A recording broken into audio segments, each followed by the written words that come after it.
ভূপেন বৰাই কিছু সময় পূৰ্বে সংবাদ মাধ্যমৰ আগত কৈছে যে যিসকল মন্ত্ৰী দিয়া হৈছে তেওঁলোকে দবা মন্ত্ৰী, মুখ্যমন্ত্ৰীয়ে কৰিলেহে কৰিব পাৰে। মুখ্যমন্ত্ৰীটো ময়ে না, ময়েতো কৰিব লাগিব। বেলেগ একো কামেই কৰিব নোৱাৰে। বেলেগে যি কৰক নকৰক, ভাল হওক বেয়া হওক, গালিটোতো ময়ে খাম, গতিকে ময়ে কৰিব লাগিব। গতিকে মই যদি কৰি থকাৰ কাৰণে 1.5 লাখ ল'ৰাই বিনা পইচাত চাকৰি পাইছে, মই যদি কৰি থকাৰ কাৰণে আজি ইমান ধুনীয়া ৱাটাৰ ছাপ্লাই স্কিম হৈছে, মই যদি কৰি থকাৰ কাৰণে 30 লাখ মহিলাই 10 তাৰিখে ৰাতিপুৱা বেংকৰ একাউণ্টত টকা পাইছে, আপত্তিটো কি আছে? মই যদি কৰি থকাৰ কাৰণে জিলাই জিলাই বিশ্ববিদ্যালয় হৈছে, জিলাই জিলাই মেডিকেল কলেজ হৈছে, জিলাই জিলাই ব্ৰহ্মপুত্ৰৰ ওপৰত দলং হৈছে, ভূপেন বৰাইতো মোক নোবেল বঁটাই দিব লাগে।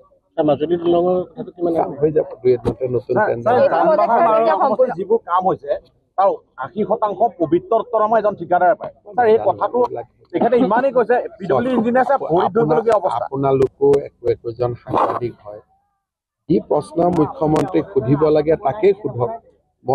আপুনি মোক ৰাহুল গান্ধীৰ ওপৰত সোধক, নৰেন্দ্ৰ মোদীৰ ওপৰত সোধক, অমিত শ্বাহৰ ওপৰত সোধক, এটা পবিত্ৰ দত্তৰ ওপৰত মই কেনেকে উত্তৰ দিব পাৰোঁ? বিধায়কজনক যোগাযোগ কৰিলে নাপায় কাৰণে আপোনাক কথাবোৰ বিধায়কজনক নাপালে অহাবাৰ ভোট নিদিব।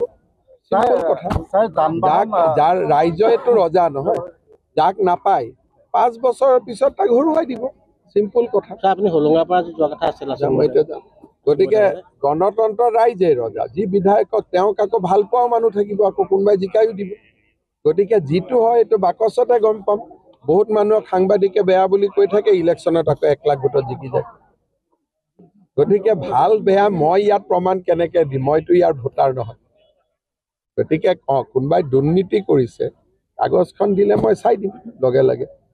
কিন্তু এনেকে এতিয়া কোনোবা পবিত্ৰ দত্তৰ ওপৰত প্ৰশ্ন কৰিছে, ইঞ্জিনিয়াৰজনে ভৰিত ধৰে, এতিয়া অসমীয়া মানুহে যদি কাৰোবাৰ ভৰিত ধৰে, এই মানুহজনক মই কি ক'ম? মোৰতো কোনো উত্তৰ নাই। যদি ইঞ্জিনিয়াৰিং কলেজত ইঞ্জিনিয়াৰ পাছ কৰা মানে কি অসমৰ আটাইতকৈ মেধাৱী ষ্টুডেণ্ট নহয় জানো? ডাক্তৰ ইঞ্জিনিয়াৰটো চবেই হ'ব নোৱাৰে। এতিয়া আটাইতকৈ চোকা ল'ৰাজনে যদি কাৰোবাৰ ভৰিত ধৰে, মইনো কি উত্তৰ দিব পাৰোঁ?